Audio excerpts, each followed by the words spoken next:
ফেসবুকে নতুন অবস্থায় কেউ আপনাকে সাহায্য করবে না, এ নিয়ে মন খারাপ করে বসে থাকবেন না।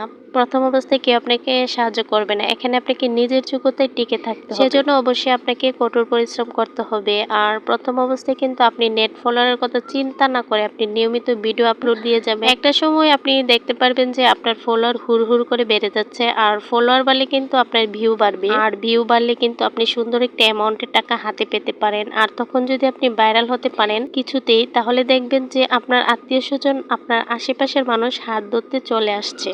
তখন আপনার হাত ধরার মানুষের কিন্তু অভাব হবে না। সেজন্য বলবো, ফেসবুকে প্রথমে কাজ করলে কেউ আপনাকে হেল্প করবে না, কেউ আপনাকে সাহায্য করতে এগিয়ে আসবে না। আপনি নিজের সাহায্য নিজেই করবেন, নিজের কাজ নিজেই করবেন, এমনকি নিজে উপরে ওঠার চেষ্টা করবেন। ফেসবুকে আপনার অ্যাক্টিভিটিটা কিন্তু খুবই প্রয়োজনীয়। আমি কিন্তু নিয়মিত পোস্ট করে থাকি, কারণ আমি জানি ফেসবুকে আমার ব্যস্ততা বুঝবেন। আপনি শত ব্যস্ততার মাঝেও কিন্তু আপনাকে পোস্ট করে যেতে হবে। এখানে সফলতা পেতে চাইলে আপনার অ্যাক্টিভিটিটা খুবই গুরুত্বপূর্ণ। তো সবাইকে মনে রাখতে হবে যে সফলতা এমনি এমনি আসে না, কঠোর পরিশ্রম করে সেটা নিয়ে আসতে হয়।